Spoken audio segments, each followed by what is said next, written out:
to 12,000 deaths. All right, let's go to Charlie Gasparino on what types of things are being considered to address this and much, much more. Charlie. Yeah, Neil, last week we reported exclusively on Cavuto on Business and on the Claimant Countdown that the federal government was going to add tens of billions of dollars more to the small business stimulus. That is now coming together. From what we understand, again, as Hillary said, Thursday is the day. We understand it's $200 billion, and we understand that Senate Majority Leader Mitch McConnell will be unveiling this. Again, another $200 billion to that small business loan program, as we first reported last week, and the number is now coming together. And I think that is good news for small businesses, and we'll get into why that is later on. But a couple other points to make. As I reported yesterday on the Claimant Countdown, they are talking about another $1 trillion to the overall stimulus package.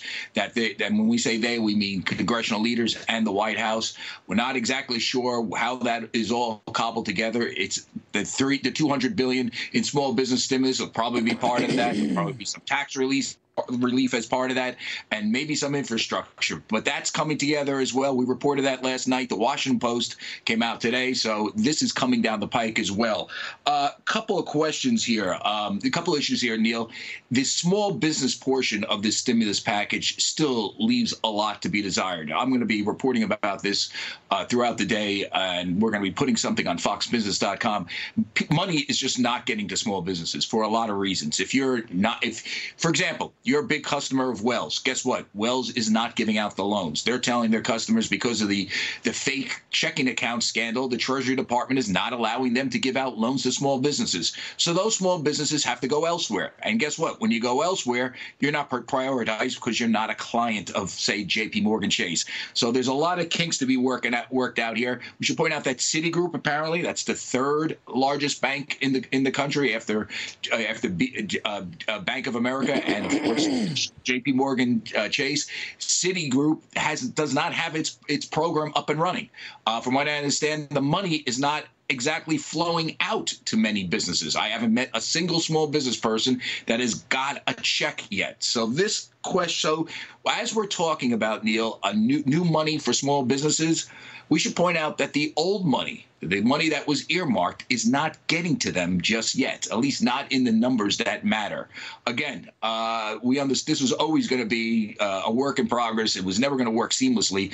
But if time is the essence, as it is here, we have an economy in free fall where, I know the markets are up today, but still we have a Main Street economy that's not up right now. Money needs to be given to small businesses. They represent, half of the American workforce. They're virtually shuttered, a lot of them, because of the various lockdowns and quarantines, and they're not getting the support they need right now. It's like you have the framework set up, but the money, for some reason, can't get to the people that need it. It is a very frustrating situation if you talk to enough small business people, as I have. But the good news is, it appears more money is on the way, and I think money is needed here. Again, as we reported last week, that money is being delivered probably by Thursday to small businesses. The number we hear, $200 billion. We hear it's Thursday they're going to be unveiling it. And another stimulus package of $1 trillion, 1.5 trillion, on top of the $2.2 trillion they already have.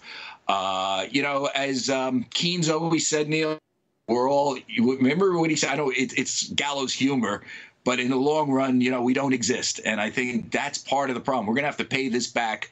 But, in the short term, it is definitely needed. Back to you.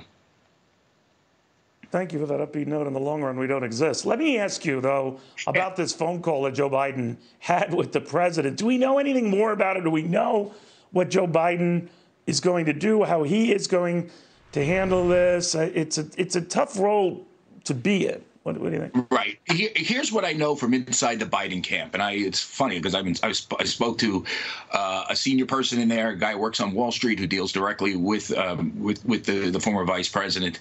The advice he was given was essentially, at this point, not to politicize directly the what's going on here. Speak to the president, have or speak broadly about issues. but don't go out there and politicize this. Let others do it if they want to do it. And I think, in the short run, again, there is, because he's not attacking. A lot of people, a lot of Democrats think that, that is attributed to what's essentially a modest bump in President Trump's approval ratings through all this. Long run, the people in the Biden camp say, listen, if you go on the attack now, if you look like you're looking to make a bad situation worse, if you don't at least have phone calls with the president, and at least there's some olive branch there, you're going to look petty. And in the long end, there's going to be plenty of time to judge his response or maybe lack of response to the virus. And I think that's what we got here. We have his advisors telling him, Joe, be a team player right now, and we'll go on the attack when this thing recedes. All right, we'll see how that goes or how long it lasts. It's a tough election year, but we'll watch it. Charlie, great job as always, my friend. Charlie Gasparino.